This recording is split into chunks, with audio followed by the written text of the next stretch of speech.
Buenas tardes, amigos de la Hora de Consuelo. La excusa formal de doña Consuelo, quien no podrá compartir con ustedes por compromisos familiares.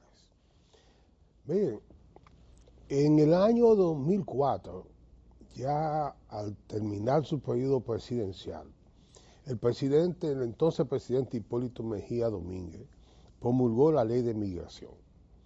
Esa ley pasó muchísimos años hasta que en el año 2012, por ahí, se publicó el reglamento de aplicación de esa ley. Y eso mueve a reflexión en estos momentos porque se está aplicando esa ley migratoria, como lo hacen todos los países del mundo. Y más especialmente aquellos que tienen fronteras comunes, fronteras terrestres. Y la República Dominicana tiene una situación excepcional en el mundo, y es que comparte dos nacionalidades en una misma isla con cultura distinto, idioma distinto, antecedentes históricos de su proceso independentista y todo eso que nos separa en gran medida de nuestros vecinos de Haití. El presidente Abinader inició la construcción de un muro fronterizo. He visitado los 3 puntos más o menos neurálgicos del muro, el de Dajabón, visité el que está en Jimaní y visité el que está en Pedernales. O sea, he visitado 3 de esos muros.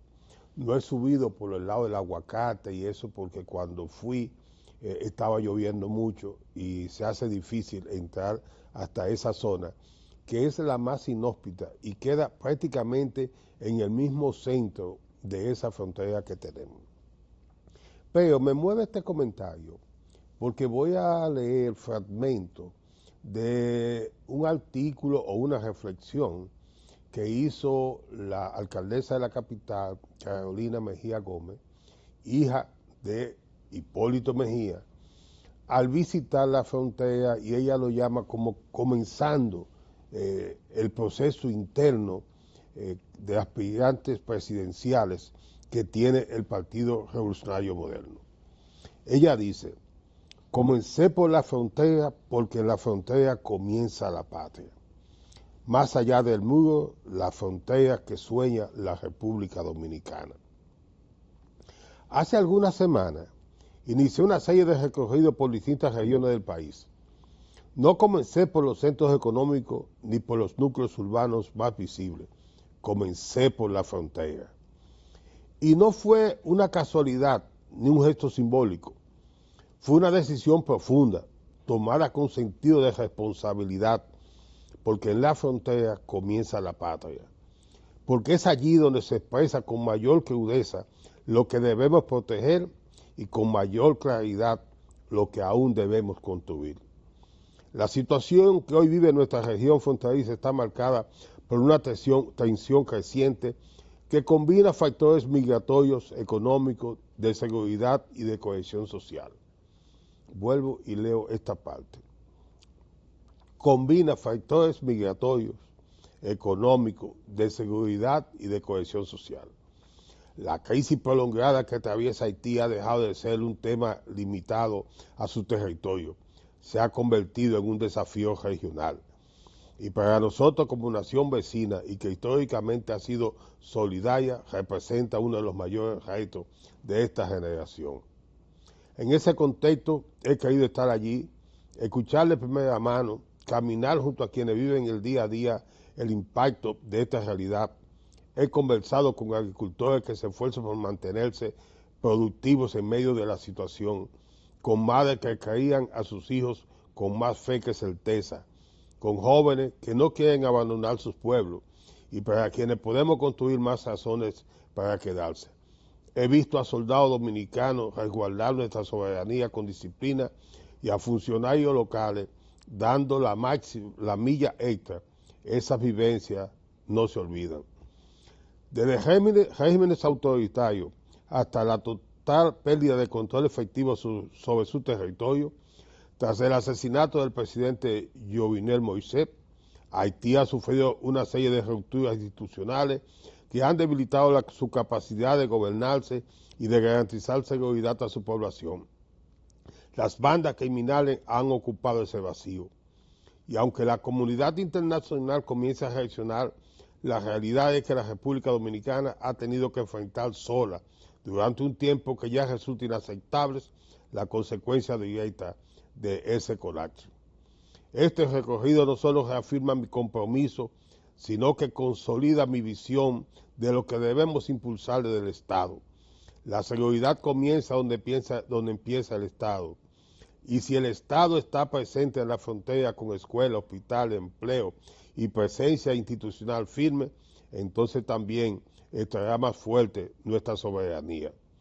Nuestra política migratoria debe mantenerse firme y apegada al imperio de la ley.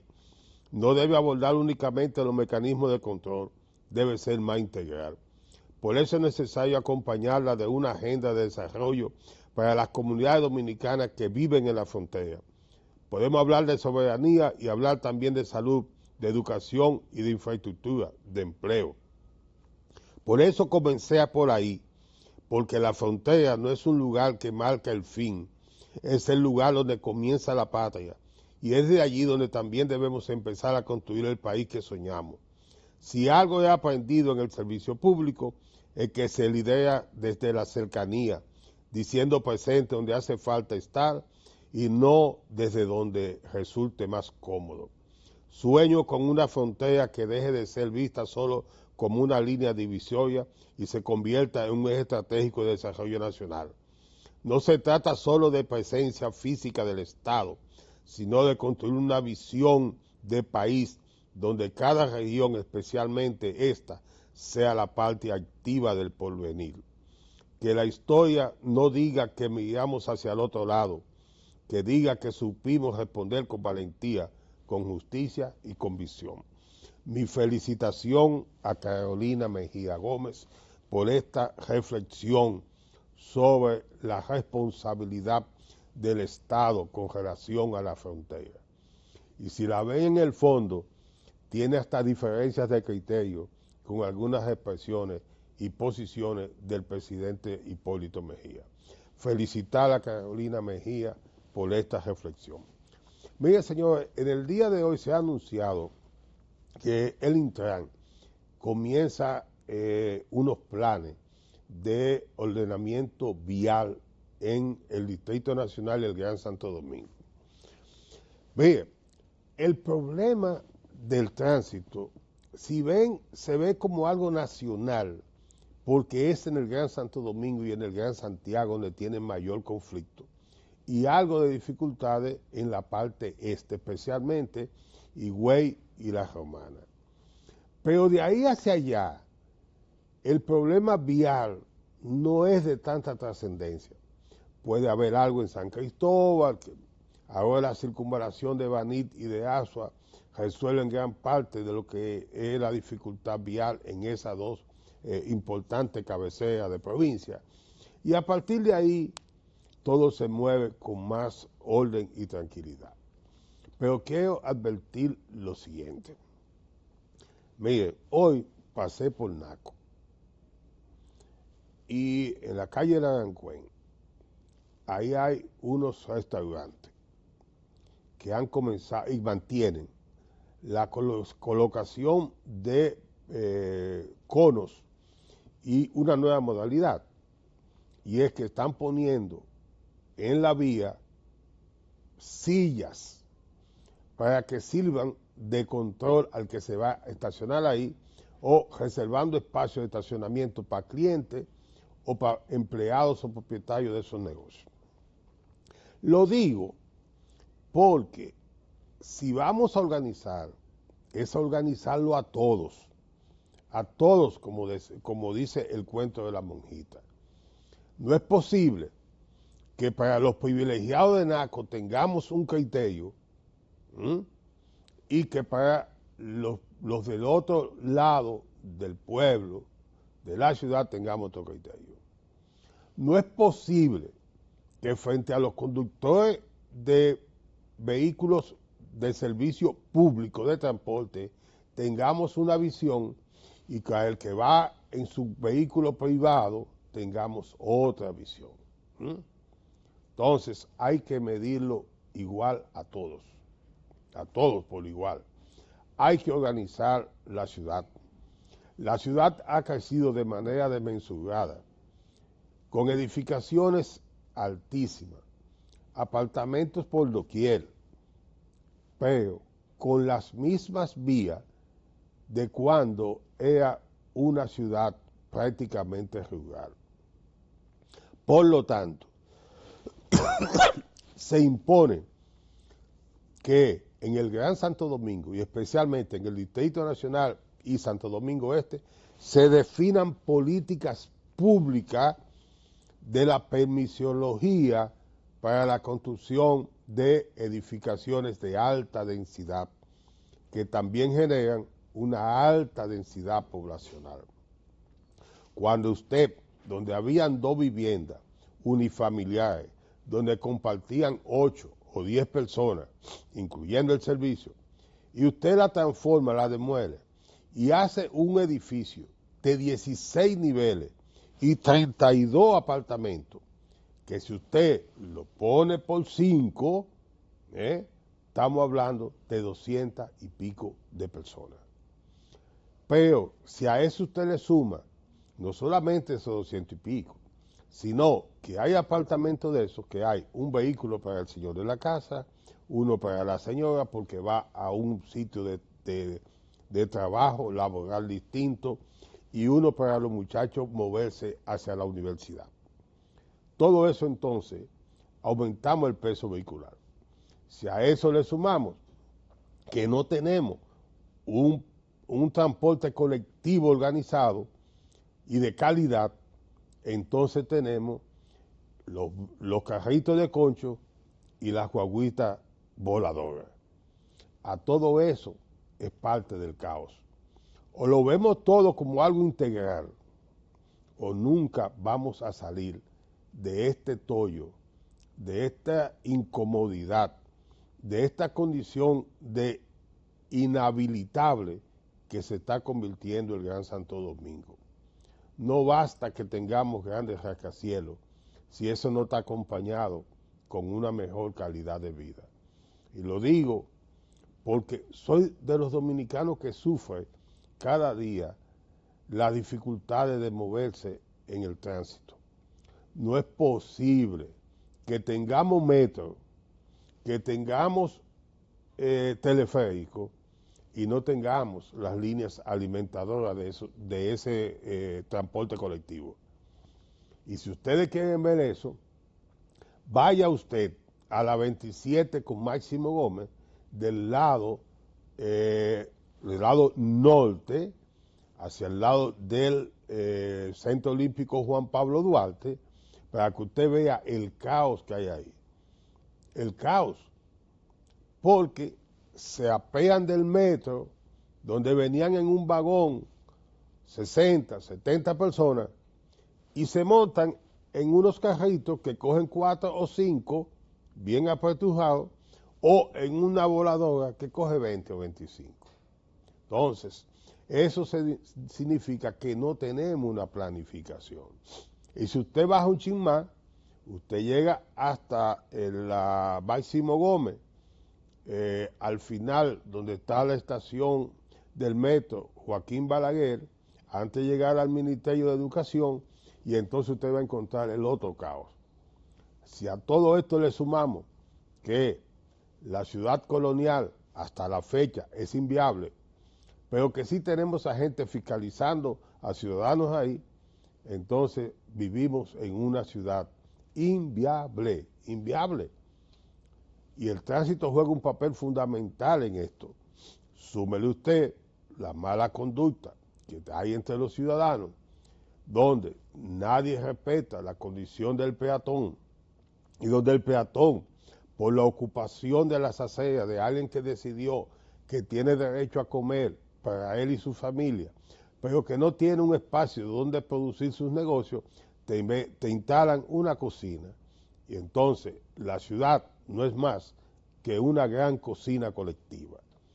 El otro punto neurálgico, frente a la Universidad Autónoma de Santo Domingo, una vía amplia, la José Contreras, pero ocupada por vendedores, ocupada, ocupada inclusive aceras completas, frente al hospital del cáncer, el Instituto Dominicano del Cáncer.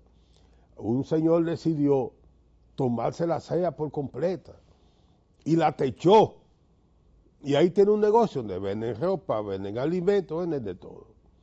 Pero eso pasa frente a los ojos de todos nosotros, de la autoridad.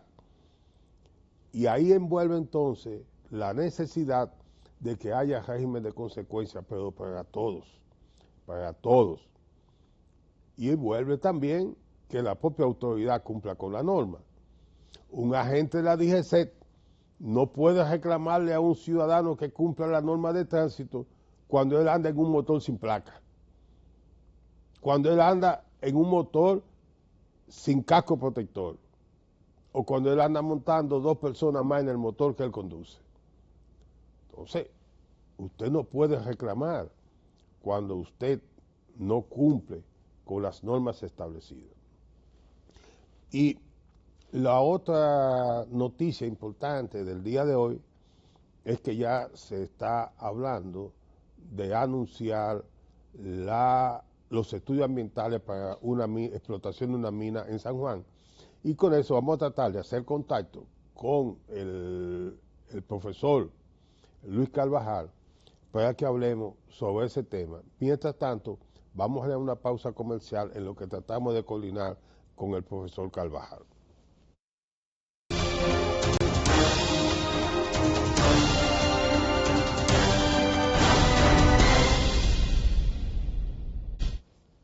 Se nos ha hecho un poco difícil conseguir al profesor Luis Carvajal para que nos hable sobre este proyecto que hay de hacer los estudios de impacto ambiental de una mina subterránea en la provincia de San Juan de la Maguana. Hay que establecer la diferencia entre estos dos tipos de minas. Las minas que son a cielo abierto, como fue el caso de Pueblo Viejo, cuando comenzó con Rosario Resort y pasó a Baja y Golf y todos esos cambios que ha sufrido, y la de Falcon Bay, que también fue a cielo abierto. Alcoa fue a cielo abierto también para la extracción de bauxita. Sin embargo, en Maimón de Bonao, pegadito ahí a donde opera Baja y Golf, hay una mina que es subterránea. Ese tipo de minas es una de las minas más peligrosas por un sinnúmero de aspectos nuevos que tiene, que son distintos. Entonces, querían hablar con Carvajal por los efectos que eso puede tener en el Valle del Sur, en ese valle que componen San Juan y Barahona, que son los grandes graneros del sur, y cómo ese impacto ambiental hacia aquel lado debe ir. No es que la minería sea mala, sino que la minería tiene que ser responsable y poder estabilizar entre qué beneficios vamos a tener en términos económicos por la explotación de esa mina, pero cuál es el costo que después vamos a tener que gastar para la remediación ambiental de ese espacio que hemos explotado. Y lo digo porque si algo de lección nos dejó la explotación irracional en un momento dado de la mina de Pueblo Viejo, que fue en el momento en que cuando llegaron al final de los óxidos, que no es más la tierra que vemos todos los días, a la parte de los sulfuros, que es una capa azul con mucho contenido de ácido sulfúrico y obviamente un impacto ambiental negativo todavía mayor. Entonces, de eso queríamos conversar con el profesor Carvajal. Y vamos a hacer un esfuerzo para que esté en la hora de consuelo, porque es importante que tengamos bien claro hacia dónde va este tipo de explotación. Los minerales son necesarios. Si no hubiera tierra rara, yo no tuviera este celular, ni usted me estuviera viendo por televisión. necesitamos los metales, pero hay que explotarlos con niveles de responsabilidad y sostenibilidad ambiental. Ese equilibrio entre lo ambiental y la tecnología es indispensable para el desarrollo de este tipo de industria. En la semanal de ayer, el presidente Abinader abordó dos temas que quiero compartir con ustedes. El primero, habló sobre la declaración jurada de bienes. Un sinnúmero de diputados no ha presentado su declaración jurada. Igualmente, un gran número de funcionarios. Pero el presidente alertó que no son funcionarios, no son ministros. Probablemente hayan viceministros, directores de área financiera que tienen que prestar declaración jurada de bienes. Ahora, la ley de declaración jurada de bienes de la República Dominicana tiene dos aspectos que hay que señalar. Primero, no establece sanciones de manera precisa, sino que son muy aéreas, como son la suspensión del pago de salario y ese tipo de cosas. Y dos, no hay un control sobre lo que se declara como propiedad. Y aquí, aquí hay que entender dos cosas. Usted que no tiene fortuna no puede llegar a una función pública y declarar que tiene una fortuna. Y eso hay que compararlo con su declaración jurada o los pagos de sus impuestos que usted haya hecho a la Dirección General de Impuestos Internos. Como persona física o como parte de las personas morales que son las empresas. Y eso entonces sí va a significar una verdadera fiscalización del que decide ir al Estado. El que decide ser parte de la administración pública está sometido a una serie de requisitos y limitaciones que no la tiene el ciudadano común. Usted tiene el privilegio de ser funcionario público y eso le conlleva otro tipo de obligaciones. El otro tema que abordó el presidente se refirió a la situación interna del Partido Revolucionario Moderno y él insistió en que sea un ejemplo de competencia sana. El PRM como partido tiene dos retos. Uno, que debe seguir conociendo su historia. La historia de los PRMistas está en tres siglas que se llaman Partido Revolucionario Dominicano. Ahí se tuvo éxito y también se cometieron errores. Y justamente en el asunto de las candidaturas estaban sus éxitos y sus errores. Hacia el año 1978, el PRD ya había pasado por la dificultad de 1974 de retirarse de las elecciones, argumentando que no habían condiciones por la represión que se estaba generando del gobierno. En el 78 se presenta Antonio Guzmán Fernández a la candidatura presidencial y es prácticamente un consenso, pero habían diferentes grupos. Dentro del mismo grupo de don Antonio estaba la corriente de Jacobo Magluta y también estaba la corriente de Salvador Jorge Blanco. Ganó Salvador, se produjo una unidad y pudieron ganar las elecciones del 78.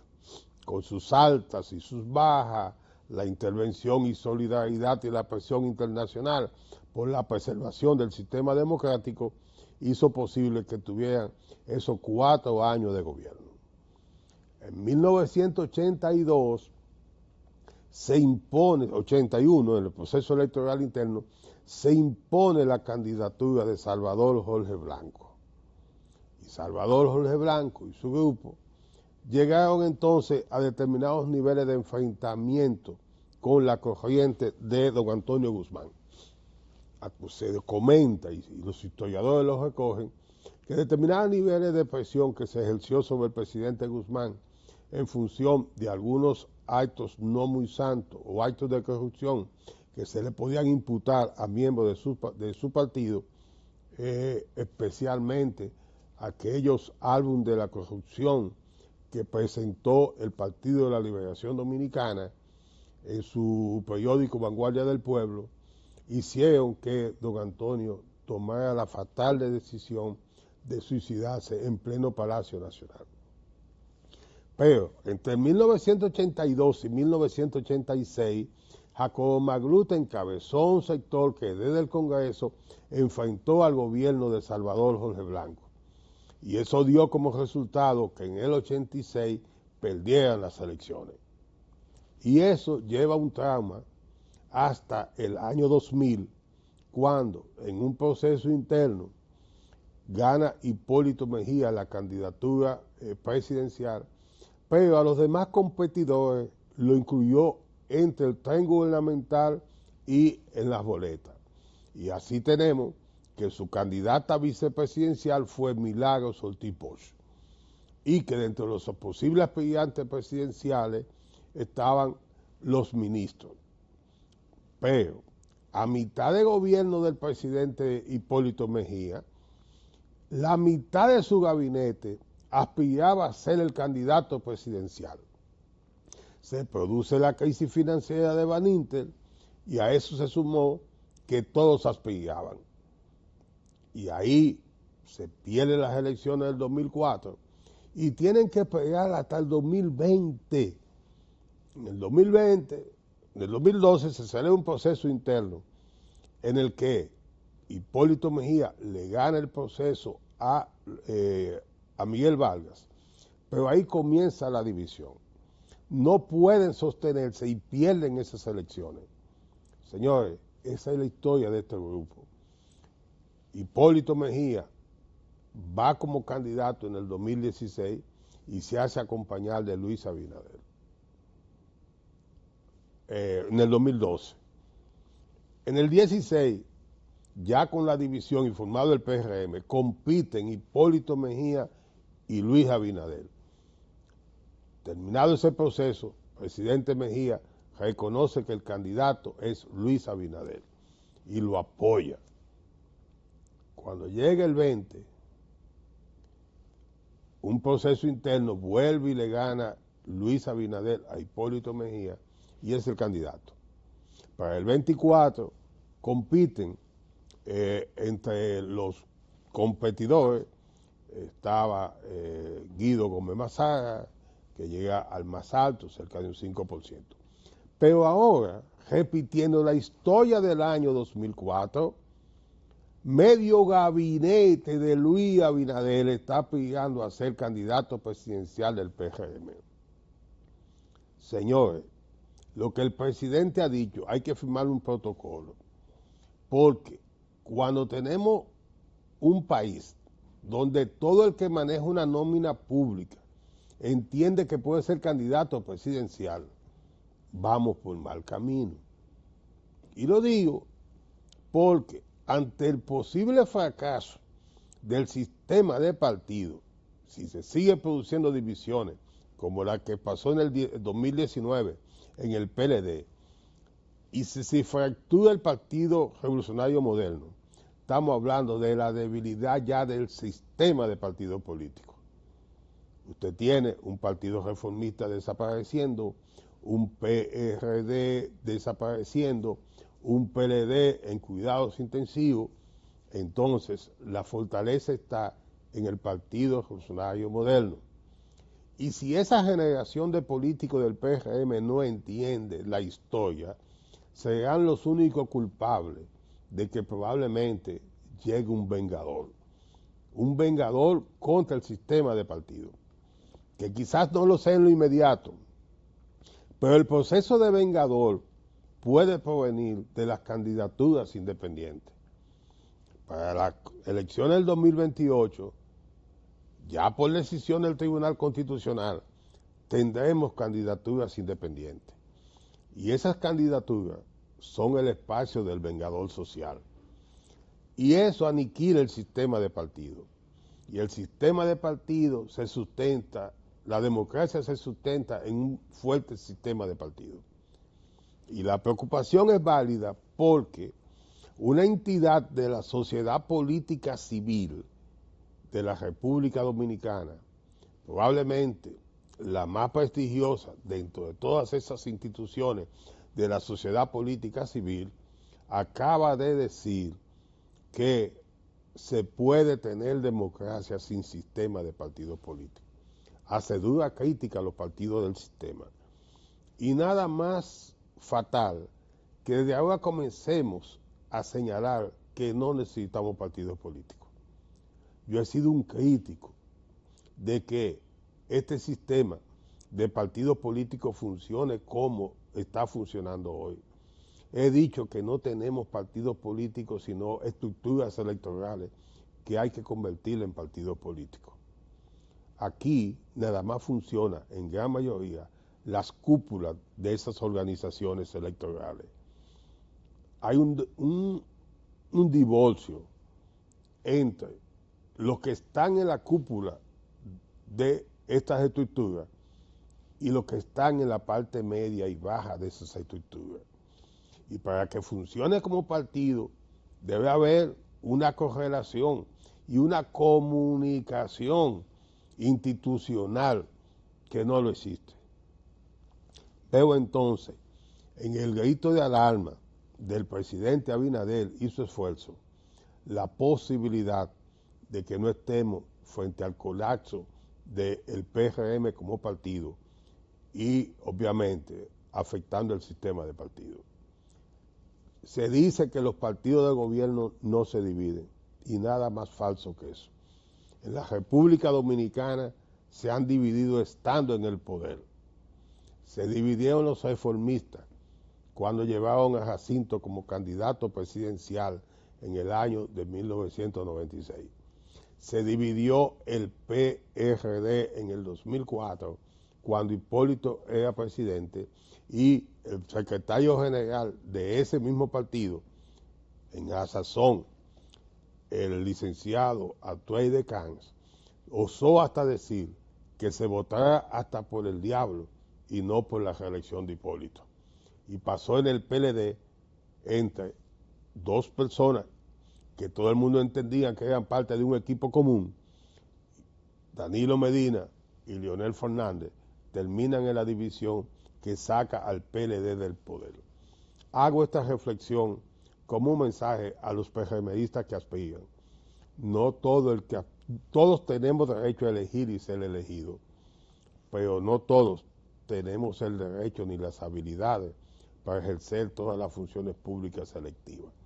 Ojalá que cada quien se siente en una mesa y piensen hasta dónde las aspiraciones personales y ese deseo de los aduladores del que maneja nómina pública, que de una vez le dicen usted puede ser presidente, usted es candidato, usted es candidatable, no le llegue a que pierdan el juicio, porque ahí sí es verdad que van a necesitar un historiador para que profundice y le pueda explicar parte de lo que yo le estoy señalando como la historia, un psicólogo para que le ayude a comprender que una cosa es aspirar y otra cosa es que lo aspiren para llegar, y un psiquiatra para que saliendo del poder y perdiendo los adulones no terminen locos. Señores, será pues hasta mañana que estará doña Consuelo de Pradera aquí con ustedes en la hora de consuelo. Gracias por acompañarnos y pasen buenas tardes.